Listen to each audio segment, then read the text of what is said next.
എന്റെ വീടിന്റെ തൊട്ടടുത്തുള്ള കുറച്ച് ചങ്ങായിമാർ ഞങ്ങൾ എല്ലാവരും കൂടിയിട്ട് 14 കൊല്ലമായിട്ട് നടത്തി വരുന്ന ഒരു മീലാദ് ഫെസ്റ്റിന്റെ ഇക്കൊല്ലത്തെ മീറ്റിംഗ് ആണ് നിങ്ങൾ ഇപ്പൊ കണ്ടുകൊണ്ടിരിക്കുന്നത്. അങ്ങനെ ഡേറ്റ് കാര്യങ്ങളൊക്കെ ഫിക്സ് ആക്കി പിറ്റേന്ന് വൈകുന്നേരം നമ്മൾ അങ്ങാടിക്ക് ഇറങ്ങി എല്ലാവരെയും നമ്മൾ പരിപാടിയിലേക്ക് ക്ഷണിച്ചു. ഇതൊക്കെ കഴിഞ്ഞ ഒരു ഉന്നത ചർച്ചയ്ക്ക് വേണ്ടിയിട്ട് നമ്മൾ ഒരു ചായ കുടിക്കാൻ പോയി. അങ്ങനെ ചായക്കുടിയിൽ തീരുമാനമായി സ്റ്റേജ് നമുക്ക് ഇന്ന് കെട്ടണം എന്ന്. അങ്ങനെ പിന്നെ ഒന്നും നോക്കില്ല, എല്ലാരെയും വിളിച്ച് സ്റ്റേജ് എടുത്തുണ്ടോന്ന് സ്റ്റേജ് അങ്ങ് കെട്ടി. ഇനി നമുക്ക് ഇവിടെ നിന്ന് മൊത്തത്തിൽ കളർഫുൾ ആക്കണം. അതിന് റോഡ് മേലെ LED ഇടാൻ തീരുമാനിച്ചു. അങ്ങനെ പോയി കവുങ്ങും കയറും ഒക്കെ എടുത്തുകൊണ്ട് വന്നു. ഇതാണ് കേട്ടോ നമ്മൾ അസ്രുക്കായിനെ കുറിച്ച് പറയുകയാണെങ്കിൽ ഓരോ ചെറുപ്പകാലത്ത് മുതലേ ഒരു നിബിധന നടത്തിക്കൊണ്ടുവരുന്നുണ്ട്. അതാണ് നമ്മൾ ഇപ്പൊ ഏറ്റെടുത്ത് നടത്തുന്നത്. അങ്ങനെ കുറെ കഷ്ടപ്പാടിന് ശേഷം നമ്മൾ LED കത്തി. ഇതാണ് നമ്മളെ സെബിന്റെ നേതൃത്വത്തിൽ കവാടവും കെട്ടി അന്ന് നമ്മൾ കിടന്നുറങ്ങി. അങ്ങനെ പിറ്റേന്ന് വൈകുന്നേരം എല്ലാവരും ഡ്യൂട്ടി ഒക്കെ അതിന് വരുന്ന ഇന്നതൊക്കെ ചെയ്യണമെന്ന് തീരുമാനവും എടുത്ത് പിക്കപ്പും എടുത്ത് നേരെ വിട്ട് ചെമ്പും കസേരയൊക്കെ എടുക്കാൻ. അങ്ങനെ കസേരയൊക്കെ കയറ്റി കഴിഞ്ഞ് വരുന്ന വഴി നാളേക്ക് ഫുഡ് ഉണ്ടാക്കാനുള്ള പച്ചക്കറി വാങ്ങാൻ വേണ്ടി നിർത്തി. ഫുഡ് നമ്മൾ തീരുമാനിച്ചത് മഞ്ഞച്ചോറും ബീഫ് കറിയുമാണ്. ഇറച്ചിക്ക് നമ്മൾ ഒരു പോത്തിനെ തന്നെ വാങ്ങിക്കും. പോത്തിനെ നാളെ രാവിലെ തന്നെ ഇറക്കാനുള്ളതുകൊണ്ട് പച്ചക്കറി കസേരയൊക്കെ അവിടെ ഇറക്കി നമ്മൾ പോയി കിടന്നുറങ്ങി. രാവിലെ എണീച്ച് പുറത്തേക്ക് നോക്കുമ്പോഴാണ് നമ്മളെ ഏരിയയിൽ ഒരു മയിലിനെ കാണുന്നത്. അങ്ങനെ പോത്തിനെ ഇറക്കാൻ വേണ്ടി നമ്മൾ നേരെ പോയമാരിൽ കിട്ടും. അവിടെ പോത്തിനൊന്ന് തലോടി കാലിനൊരു കെട്ടിട്ട് പോത്തിനെ നമ്മൾ ഇറച്ചിയാക്കി. ഇറച്ചിയൊക്കെ കലവറയിൽ എത്തിച്ച് പൊറാട്ടയും പോത്തിന് ലിവറും കൂട്ടി എല്ലാവരും കൂടി ഒരു ചായയും കുടിച്ചു. ചായയൊക്കെ കുടിച്ച് കഴിഞ്ഞാൽ എല്ലാവരും കൂടി ഒന്ന് മൊത്തത്തിൽ ഒരു ക്ലീനിങ്ങിന് ഇറങ്ങി. അപ്പോഴേക്ക് നമ്മളെ സൗണ്ട് സെറ്റ് പറ്റി നമ്മളെ ചിക്കു എത്തി. പിന്നെ നമ്മൾ ഫുഡ് ഉണ്ടാക്കിയെടുത്ത് പോയൊക്കെ അവിടെ ഒക്കെ സെറ്റാണ്. അങ്ങനെ ക്ലീനിങ് ഒക്കെ കഴിഞ്ഞ് മൊത്തത്തിൽ നമ്മൾ ഒന്നുകൂടി മോടി പിടിപ്പിച്ചു. വൈകുന്നേരം ഒരു 3 മണിയൊക്കെ ആയപ്പോൾ ആൾക്കാരൊക്കെ എത്തി തുടങ്ങി. 3 മണിക്കാണ് നമ്മളെ മൗലീദ് പാരായണം.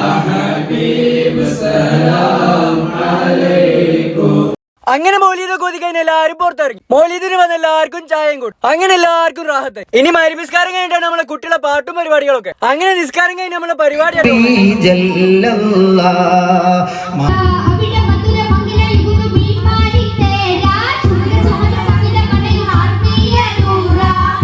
ഒരു ഭാഗത്ത് സ്റ്റേജ് പരിപാടി, ഒരു ഭാഗത്ത് ചോറ് പാക്കാക്കൽ, ഒരു ഭാഗത്ത് പായസം കൊടുക്കൽ, ഒരു ഭാഗത്ത് വെള്ളം കൊടുക്കൽ. അങ്ങനെ മൊത്തത്തിൽ പരിപാടി കളറായി. അങ്ങനെ എല്ലാവർക്കും നേരത്തെ തന്നെ ചോറും കൊടുത്തൊരു അടിപൊളി ദഫും കഴിഞ്ഞ് പരിപാടിക്ക് വന്ന എല്ലാ കുട്ടികൾക്കും സമ്മാനവും കൊടുത്തു. ഞങ്ങൾ ഈ പരിപാടി അതിഗംഭീരമായിട്ട് വിജയിക്കാൻ കാരണം ഞങ്ങൾ അനിയന്മാരും ചെക്കന്മാരും ഞങ്ങൾ എല്ലാവരും കൂടി ഒറ്റക്കെട്ടായിട്ട് നിന്നുകൊണ്ടാണ്. നബിദിനൊക്കെ എപ്പോഴും 2 വിഭാഗമായിട്ട് നടത്തുന്ന ആൾക്കാർ ഇതൊക്കെ ഒന്ന് കണ്ട് പഠിക്കും. ഞങ്ങൾ ഈ നബിദിനം നിങ്ങൾക്ക് ഇഷ്ടപ്പെട്ടിരിക്കണം, നമ്മളൊന്ന് ഫോളോ ചെയ്യാം. Okay, by.